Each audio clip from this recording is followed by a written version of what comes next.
Hello Varlets. A new patch just dropped today, patch 5, and in it contained 2 changes to Psykers. Well, 2 small buffs to Psykers really. The first one is Warp Unleash. Warp Unleash got its damage changed from 5 to 15% to now 10 to 25%. If you've watched my last Psyker change video, you know that one of the recommendations I gave for Warp Unleash was to actually buff the damage up to make it more relevant. And they buffed it to exactly what I wanted it to be in that video. But 2 things still bog down this feat, and that is, number 1, it still only works with force weapons and not with your regular melee, so you don't have that intrinsic synergy of casting your warp, your staffs or your warp skills until you're very high peril and then swapping to your melee to act as a battle mage. The second problem with it is that this feat is now bugged. It is not giving you the full damage from your peril. And I can show you. Right, so we have a Mauler here. I'm going to hit him in the arm. And that does 57 damage. If I get to 100 peril, that 57 should be 71 damage based on the damage buff that I'm supposed to get. Right now I'm just holding right click on my Brain Burst to get to 100. Now if I hit him in the arm, 64. That is 7 more damage than I started with, but 7 less than where I'm supposed to be, which means I'm only getting about half the benefit of Warp Unleash, which is about 12.5% damage. So initially I was going to do a lot of testing to see if this feat now helps Psykers reach different breakpoints with their weapons, but seeing as it's bugged right now, I'll leave that for a different video. The next thing that got buffed in the Psykers kit with this patch is Wrack and Ruin. This is the second time this feat is getting buffed, and it seems like the developers really want you to use it.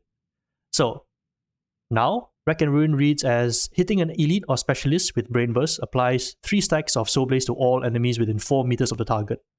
Previously, it was 2 stacks within 3 meters. So now they basically give it a slight bump to the Soul Blaze stacks and slightly wider to use. So initially I was thinking whether this made any difference at all, and on the surface it doesn't, because if you've watched my Ascendant Blaze video, you will know that for a Soul Blaze to do anything meaningful, it must reach 4 stacks, because that's when it can kill things that need to die. But what you can do with this change, however, is you can use Ascendant Blaze to help meet that 4 stack threshold, because Ascendant Blaze without any warp charges also applies 1 stack. So what you can do is, I'll use this Mauler as an example, is leverage how patrols are formed in the game. So in high levels, in higher level difficulties, patrols of shooters, which is the Psyker's main enemy, tend to walk around with either gunners over here, or they have some ragers there, or a Mauler. So what you can do now is Brain Burst the Mauler, set everything on fire, let it tick for a couple of seconds, and then apply Soul Blaze. This then should be enough damage to kill, well, unfortunately he wasn't in the radius of that. Yep, it's enough to kill this regular Scab Gunner, and he would have died as well if he was close enough. But as you can see, the Stalker is still alive, and of course this Scab melee guy is also still alive. I'm going to take a moment to reset.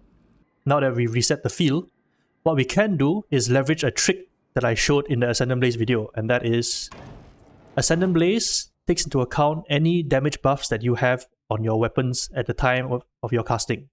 So in this case, my Trauma Staff has got plus 20% damage against unarmored and plus 25% damage against flag. So that means as soon as I cast my Ascendant Blaze, I will change to my Trauma Staff, and that will give my Soul Blaze ticks 25% more damage, which should be enough to tick down the Scab Stalker.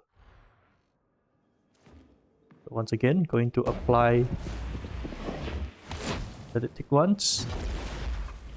Now we are seeing 29 damage per tick, and that should be enough to kill these 2 shooters and this Scab shooter as well. Yep, he's dead, and he's dead.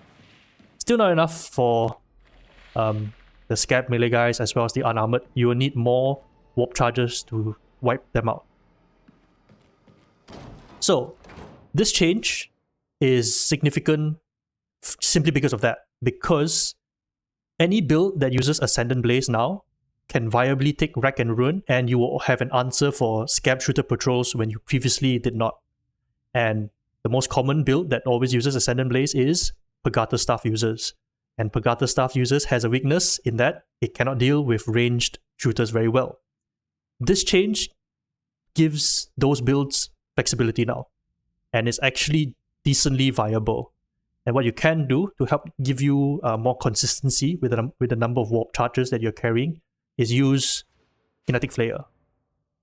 Because if you have 4 warp charges and you use this, can have up to 7 stacks of Soul Blaze applied to it, which will basically wipe out everything, including shotgunners, and I think it reaches the breakpoint for the regular gunners as well.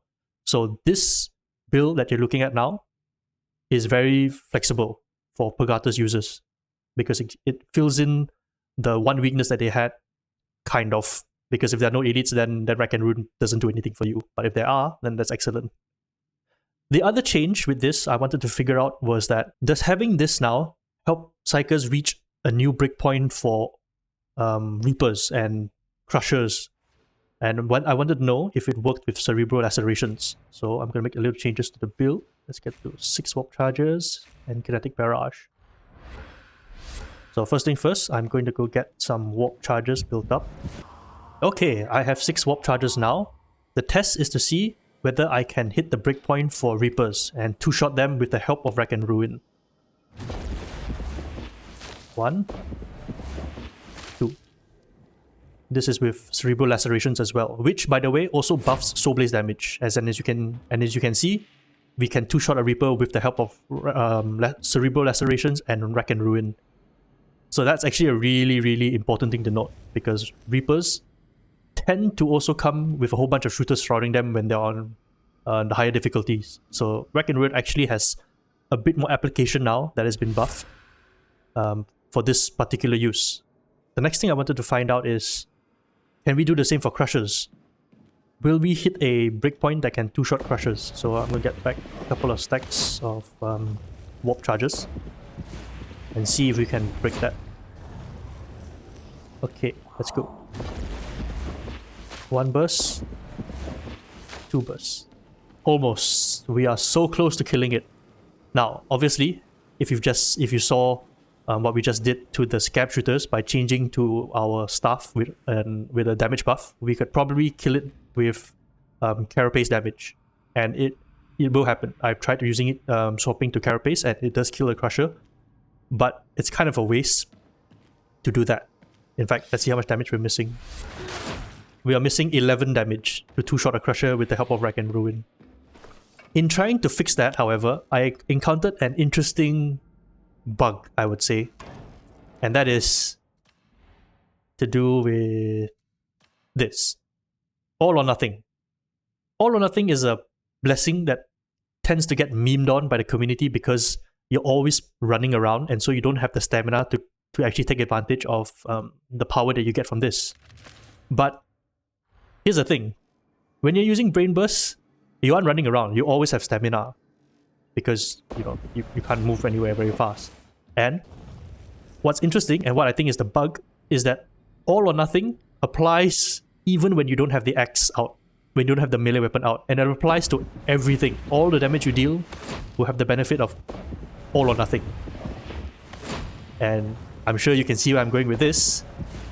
By having all or nothing, a weapon with all or nothing equipped, you can meet the threshold to 2-shot a Crusher, even without Wrack and Ruin.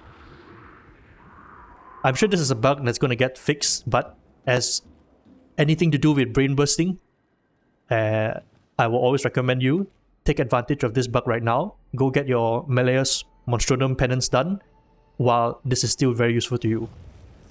Overall, what this changes do for Psykers is that now you can build your Psyker using this particular set of feats, or Ascendant Blaze or Kinetic Barrage, which either one is fine in this case, to become an Ogrin Slayer, because you can 2-shot a Reaper, you can 2-shot a Bulwark, you can 2-shot a Crusher now.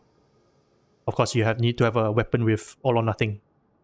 And that is kind of interesting, I must say, at least for the time being, And even if they do fix the all or nothing bug, you can always take advantage of swapping to your staff or your weapon that has trauma armor, trauma damage to push the Wrack and Ruin tick damage to maybe kill the Crusher. Unless they fix that too, in which case you can still two-shot a Reaper, you can still two-shot a Bulwark, you just won't be able to two-shot a Crusher. So, those are the key changes and the testing that I've done so far. I hope you find this video useful. When Warp Unleashed gets fixed, I'll cover that and see if it helps any of our weapons reach new breakpoints. So, I'll see you in the next one. Varlets.